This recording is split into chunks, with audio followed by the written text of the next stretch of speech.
This is the YOB ConvoCast, one-on-one conversations with your other brothers' authors, community members, supporters, and friends.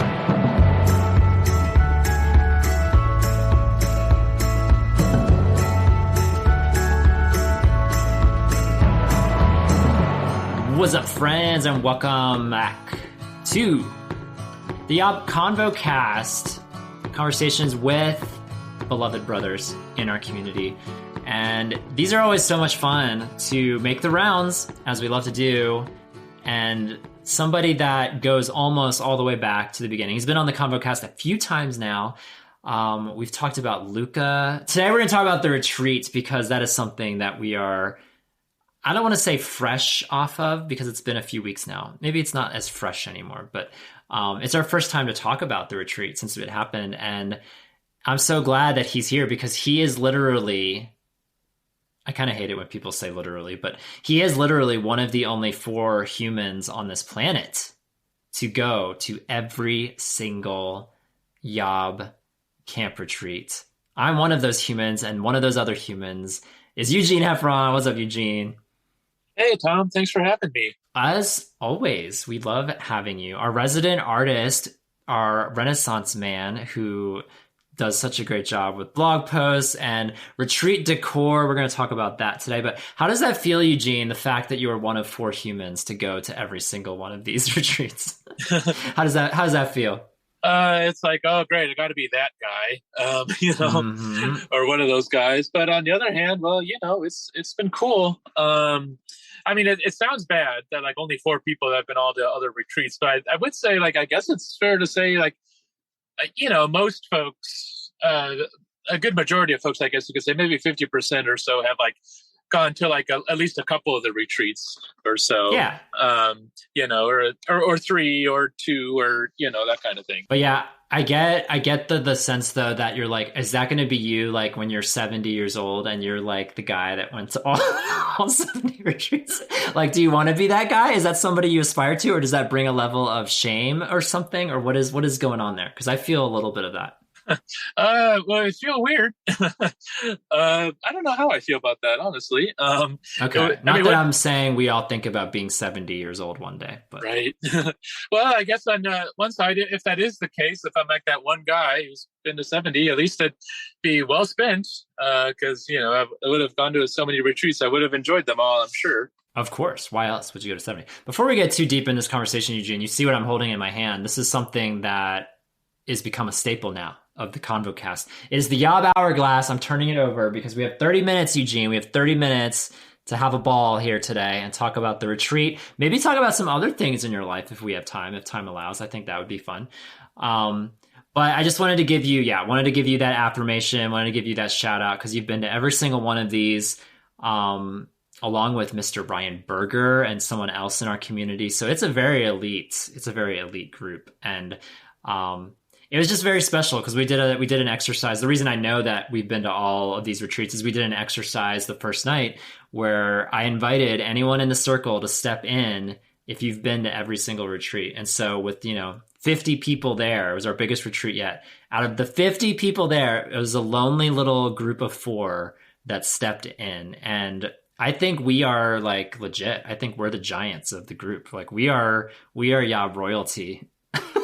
So for better or worse, it's like the Saturday Night Live 5-timers club, the people that have hosted 5 times. Yeah, so we have our little secret club and our robes and pipes and everything. Can we just riff a little bit? Can we have some ideas, some vision casting for next year's retreat? Assuming that you're there for it, assuming I'm already signing you up. I'm just, maybe that's presumptive of me to sign you up for this retreat, but or at least for the decor of it, because you've done the decor for I think 3 of these retreats, right? Yeah. And so could you do that for next year for any 5-timers to, like, I don't know, you could be thinking about it for the next year. Like what's like a thing that you could create? I think that's noteworthy for someone who's gone to 5 retreats. I think we should get something. Get something. Well, maybe like golden name tags or something. Ooh. Yeah. Because you do a great job. Let's start with the name tags, because you do a great job with the name tags. I got so many compliments. I'm sure you did too. Especially at night, like when the sun goes down and people notice that their names, because you do these wooden little placards and you write people's names on them. But the names are written in glow in the dark ink. And so like people would take their flashlights and charge it up on, and then like during the nighttime, their names would be glowing around the campfire. It was so cool. I mean, that is just huge. That was just so lovely, Eugene. Yeah, thanks. Yeah, it was pretty cool. Like it just one of those things that just kind of fell on my lap out of nowhere. Like I was thinking about all the ways I want to do the name tags differently this year. And you know, I've done them differently the past couple of years. I mean, they've always been blue. And I'll kind of give them some designs. The retreat before last, back in 2019, I did a whole thing where I would draw with paint markers some aspect of some person's personality or something on the back of their name tags, and that was very strenuous because there were some people where I'm like, what stuff do they like again? And where you don't know anybody. Yeah, you drew a wanderer's bag for me, like a stick with a bag on it, which is such my motif, and I still have all my name tags from pretty much everything that I've ever been to, Revoice conferences or YOB retreats or all these other things where I've gotten a name tag. I'd like to save those for sentimentality. So, and I'm sure a lot of guys in our community saved them too. So I know they appreciated your time, because that was very time consuming, I'm sure, to come up with like an icon for 50 people. Right. I had to go to random things sometimes, like just random photos they had on their Facebook profiles or something. But Facebook stalking. Yeah. We've all done it. But this time around, I was like, I'm not going to do that this time. It's just too much, too much work and stuff. So yeah, I was at Michael's buying supplies, and then just randomly, I'm looking at all the paint markers, and I see a couple that said glow in the dark, and I saw that, and I'm just like, oh, perfect. That is a keeper. I'm going to make that mandatory for all future name tags, because it was just like so well received. So please continue to use glow in the dark ink, because that was great. Yeah. The moment I tested it out with one of the failed attempts at like your name tag and a couple others from before that didn't pan out, and then I just tried it, and then I saw it glowing in the dark at night. I immediately said, oh man, this is going to bring the house down. So yeah, and in addition to that, I also did like this little motif of these silhouetted trees on the bottom of the name tags and all that other sort of thing. Yeah, and then just giving them all just a light dusting spray of metallic blue, so they have like a little bit of a sparkly sheen without looking like glitter, basically. And it's a whole production. Like I think I made the joke on this show or somewhere before, like we don't use those like hello, my name is peel off name tag. Like heck no, we do not skimp out on the name tags, and I know like so many of our community members save those and keep them somewhere visible, and so I think it's cool that can be a memento for people. And I'm fully on board with the golden names for the 5-timers, so assuming it's you, me, if Ryan comes back, if our mystery number 4 guy, if he comes back too, like I think we deserve it. I think we deserve to be special. That's my 4-ness speaking out, but I think that would be so fun. Yeah, that'd be cool. Be a little extra fun thing to do also in the middle of the name tag making. But, and this year, it wasn't just the name tags I did stuff differently on. I also did that for the tribe stones, which for the folks at home, you don't know what that is. It's basically like these painted stones that'll have like all the symbols of the YOB values painted onto them, and they put them in a little basket, and, it's a luck of the draw. People reach in and grab whatever stone, they see whatever symbol they get, and that's whatever tribe they're in. If they get the star, that means they're in Hope Tribe. If they get the ship's wheel, that's which one's that again? Oh my gosh, you're not representing. Yeah, well, no, the ship's wheel is discipleship. Discipleship. Yes. My favorite. Well, I had so many favorite moments from the retreat, but one of my favorite lines from the retreat was when one of our community members, who has been on this ConvoCast before, I won't say who it is, but he reached into the basket and pulled out his stone, and he just turned and looked at someone and said, "Mine is sticky." My stone is sticky. And it was just funny because like a lot of the stones were sticky because you experimented with some new things, and it was a sticky stone this year, right? To just keep it special. Yeah, the thing is, the story behind that is that this year, instead of just painting them a solid color like I had in years past, this time I did a paint pouring technique, which is where, you know, you can kind of layer up all these different colors of paint. In this case, I was using all sorts of shades of blue, some metallic blues, and all sorts of stuff. And you know, and you pour it on and you get like this swirly effect, or even kind of a smoky liquidy effect. And that turned out, you know, really good when I was first starting with it. You know, I'd never done this before. And I did all that. It looked great. And then the final part of the process was to coat it in epoxy resin, which will, you know, solidify and become like a, you know, sort of a plasticky hard surface on the outside and clear. And I did it and I totally botched it. I did it wrong because I'd never done it before. And I did it wrong, and turned out it was a several step process you had to do. And instead, I just sort of poured all the liquid onto it.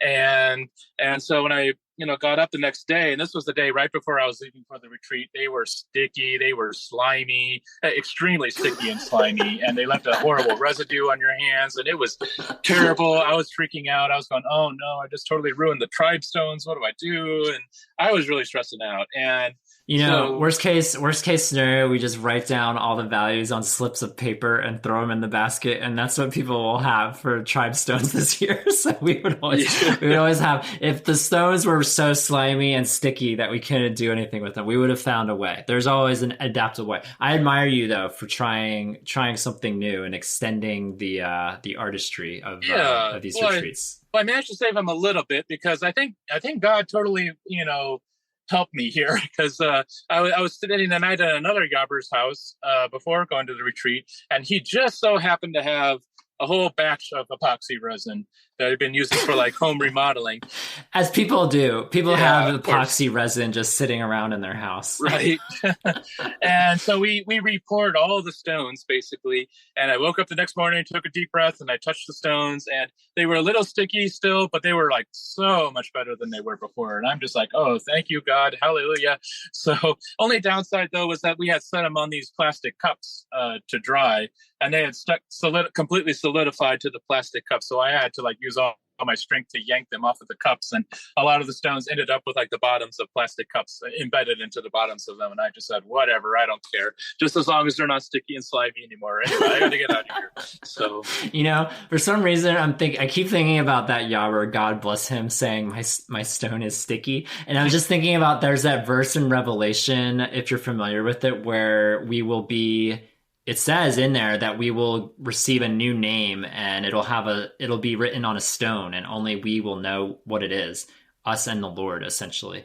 And so I just picture the one day in paradise when we receive our stones with our new names written on them, and we receive it, and it's sticky. We hopefully the paradise stone won't be sticky, but I admired your efforts, Eugene. It was another just amazing another gathering that we had together, and it was so fun. It was so fun to see you and see everybody again. 4-timers, 3-timers, 2-timers, and 1-timers, like so many now. We get to add more numbers to this every time we gather, which is fun. Oh yeah. I'm curious, because we started talking about the artistry, the decor. What about just the retreat itself? Was there any standout moment or two, either time spent with the large group or with your tribe, or just anything that stands out from this retreat, maybe compared with other retreats? Yeah. Oh, it's so hard to choose something. It's, for me, I think the tribes were definitely really enjoyable this time around. It was very nice to be in a small group, and we had like a lot of these prepared questions, which helped a lot. And we just kind of got to talking. And do you want to give a shout out to your tribe? What was your tribe? It was Joy. It was Joy, though just the chalice.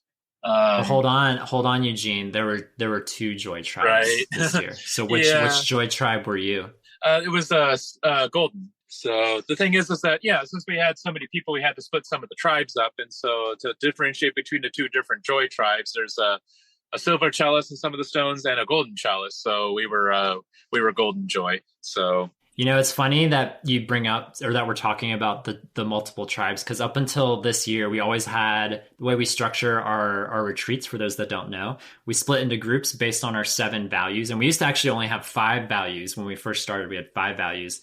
And then just like over the years of existing as a community, figuring out who we are and having leadership discussions, we expanded to 7 values because I feel like they were more representative of who we were. And it just so happens that with 7 tribes, with seven values, you can have 7 tribes at these retreats because we always split up into groups based on the values. And having 7 groups is, I think, a lot easier than to connect with people when you have more tribes and then less people on each tribe. We want to put the emphasis on small group, not have, I think when we first started, we had like 10 or 11 people on tribes, and that's just way too many people on a small group. And so this year because we had our largest group, we had 50 people at this retreat. And we could have done 7 tribes of 7, and then one of them would have had 8, but that still felt like maybe pushing it a little bit. So we made the decision as a leadership team this year to go to 8 tribes. But that doesn't mean like we were thinking about, and I was even like, people were joking about it, and I was even thinking about it, like, but wait, are we going to add an 8th value? Like, when does it end? Like, do we just have 15 values one day if we have 100 people come into these retreats?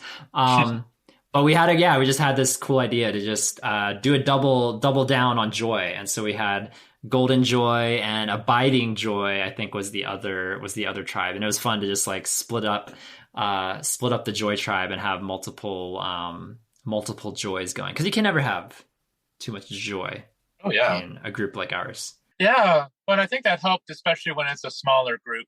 Basically, that really helps. And we had a lot of really great chats, and just our chats went really good. Some of them got emotional, and it was also nice because, like, so many other, side B things I go to, we do a whole thing where, people share their story, and they have to do it like in 5 or 10 minutes. And of course, no one takes 5 to 10 minutes, it's like 30 minutes later, they're still sharing their story. And so it's nice to just kind of narrow it down to, let's talk about how's your life been lately? What's been a major struggle for you? What things have you been going through?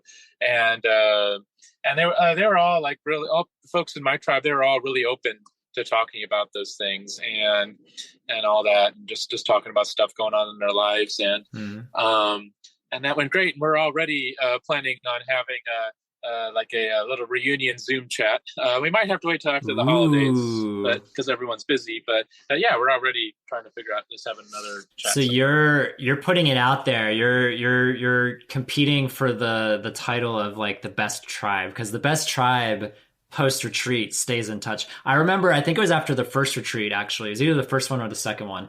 And there was a tribe, they went all out to the point that they actually like rented out an Airbnb at some point in the middle of the year. And they I think they had 95% attendance, but I think there was maybe one person that couldn't make it. But they like hung out together 6 months after the retreat or something. They all had this like Airbnb vacation. So they probably win for best retreat tribe of all time, because they not only had follow-up Zoom calls, they had a freaking vacation together. So who knows what the best tribe will be from this retreat. Well, time will tell what will happen. Sure. you know what one of my favorite moments from this retreat was, and I'm like, I couldn't have planned it, and I actually didn't plan it. It came together completely on its own accord. We always take group photos, and they're always so cute and always so precious, and it's always fun to just capture the moments. We get a big group photo with all of us, and then we also have the individual tribe photos, the small groups. And so we've always done silly photos and formal photos. Like we've always done both, like since the very beginning. That's been consistent. And because this year we introduced tribe competitions as a new retreat element this year, which I think went really well. It was mostly pretty well received. I figured since we do this anyway, why not make the tribe photos a competition? Let's make the silly tribe photo a competition, and then we'll have people vote on what their favorite tribe photo was. And you can't vote for your tribe. And so my vision for it when we started was like, okay, it's your turn, and now it's your turn. And there's one camera, and we would just go around and photograph each tribe. But what was so cool, and this really amplified the creativity of our group, was that, everybody has a smartphone. Everybody has some have like photo editing on their phones. And so it was really fun this year. Somebody just started doing it, because my thought was that I would photograph everybody, but then people just started using their iPhones to photograph people and in various poses, and some would use photo editing to put some things on the photos. And so basically what happened was most of the tribes edited their own photos and then submitted them to me rather than have me photograph everybody. And they were so creative and so funny. And I'm not going to say what all of them were. And I wish I could show them. You know, we have to preserve people's identities and not display them on our social media. But I can describe the winning one, which cracked everybody up. It was so funny. I still think about this photo like every day. This is not a lie. I think about this photo every day. Part of it's because it's saved on my desktop, so I kind of see it every day, and it brings me so much joy. But it's from our kinship tribe. Kinship is one of our values. And so our kinship tribe, which is symbolized by a nest. All of our artwork, by the way, the great Wesley Ayers, you can check out his stuff on our website. If you go to our about page, our values page on yourbrothers.com. But there's a nest symbolizing kinship, like a bird's nest. And so the kinship tribe, bless them, they had the tribe leader acting as the mama bird, like hovering, opening his mouth, and someone drew like a worm dangling out of his mouth. And then all of the other tribe members, you could only see just their heads in the nest. And they're opening their mouths and they look so happy. And it's just like, it was the most like bizarre, weird, also kind of lovely picture that has ever come out of one of our retreats. I think it was just so much fun. And the whole crowd, I mean, they won the crowd because everyone was just dying laughing when they saw that picture. We put it up on the big screen when people were voting, and so it was a moment. I mean, these retreats bring moments that I distinctly remember, and that is definitely one that I will remember. Abiding Joy, you guys are a Golden Joy rather. You guys had a pretty creative, clever photo as well. You were the ones like extending your hands out of the chalice, right? Like we look like we're all. It was a forced perspective thing where it's like the chalice was like, you know, close to the camera and we're kind of in the back, and it looks like we're all gathered up into the cup of the chalice, and we're sticking out, like we're kind of springing out of it basically, and springing out with joy. I mean, it was nice. Yeah, my idea was to do like a Monty Python and the Holy Grail thing, like holding up the chalice like it's the Holy Grail, and everyone's, you know, pretending like they're riding horses and someone has coconuts, but no one in my tribe had seen Monty Python and the Holy Grail, so I was like, you uncultured swine. So you know, I've never seen that either. I have no idea what you're talking about. Tom. I've heard about it, but I'm very uncultured in lots of ways, so we'll just keep on moving. We'll keep on trucking through that. Yeah, but the one turned out good though. The one it was a nice photo. I'm very biased toward my tribe, Vulnerability Tribe's photo, because I was on the tribe with somebody who was on a previous tribe with me in years past, which we also had a great tribe photo. We were on the Courage tribe back then.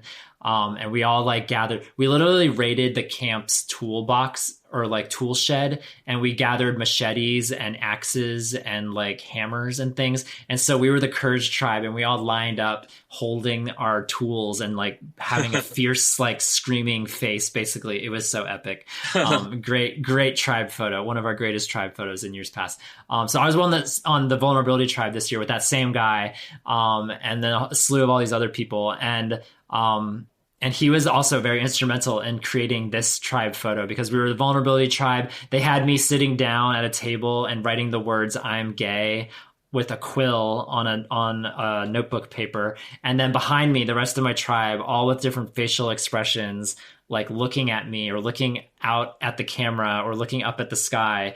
And it was all in black and white too. So it was a very like mood photo. It was very just like a dramatic Last Supper type pose basically for our photo. And it was again, I was just like, this is now a fixture, I think, for all future retreats. Like, we're going to have a photo competition night. So for anyone considering, this is a great project actually, anyone considering going to future YOBBERS retreats, you know, maybe in the back of your mind be thinking about what would be a creative photo for any of those 7 values that we have. Maybe start doing some homework, maybe come prepared. So whatever tribe you get placed on, you know exactly like what the best photo is going to be, because it was just so much fun to see the creativity in our community. I think any opportunity we have to exploit our community's creativity. We need to take it. We need to exploit it because it's always a win. It's a win. Oh yeah, I agree. Yeah. So we're talking about joy, it's so fitting that you were on a joy tribe. Like, I think that produced a lot of joy in my life. And I'm sure so many people from our community that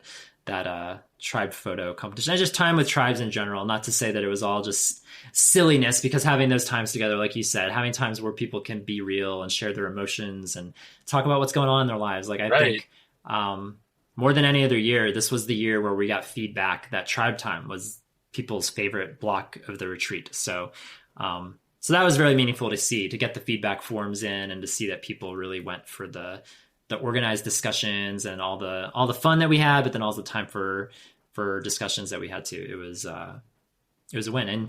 And Eugene, thanks for like helping put it together with me. Couldn't have done it without you and the other leaders alongside. Yeah, thank you. Yeah, it was a lot of work, but it's a lot of fun at the same time. I mean, definitely got stressed about the rocks, but as a whole, it turned out really well. And it was also really funny because I also make the awards that we hand out to certain folks at the end, and like the longest distance traveled to come to the retreat and all sorts of other things. And of course, the other one was loyalty.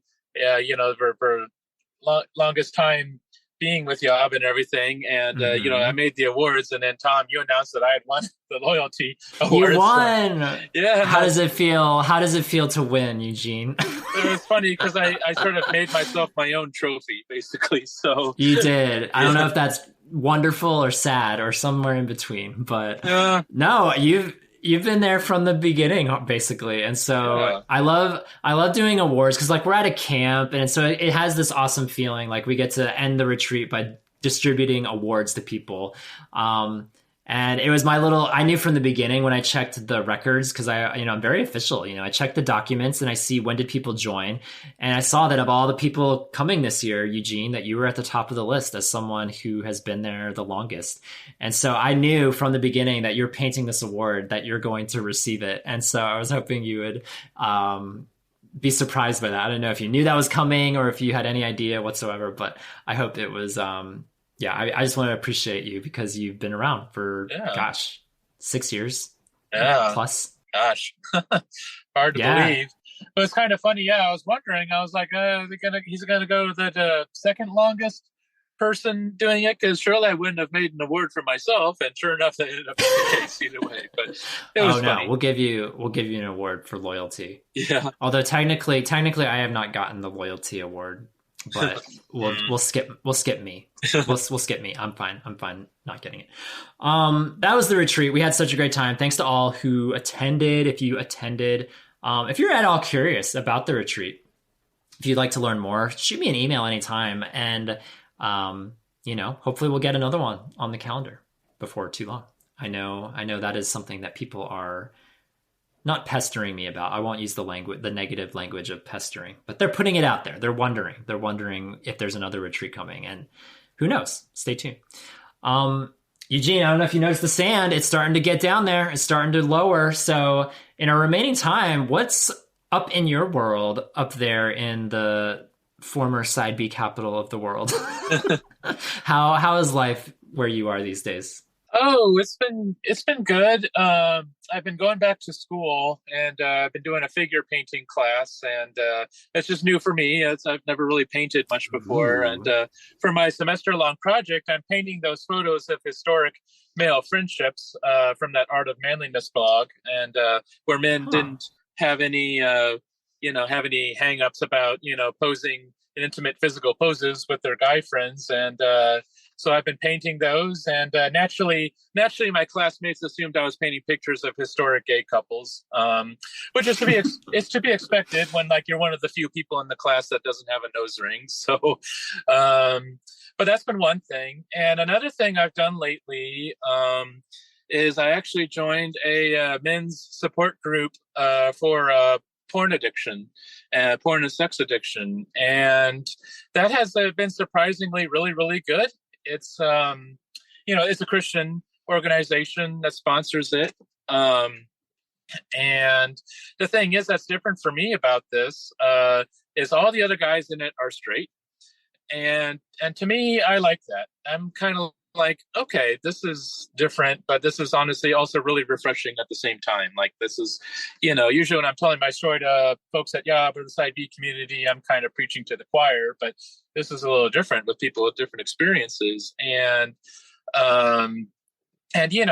blogged a lot about how I've been jaded about straight guys over the years. How I've gotten tired of how cold and unwilling to connect or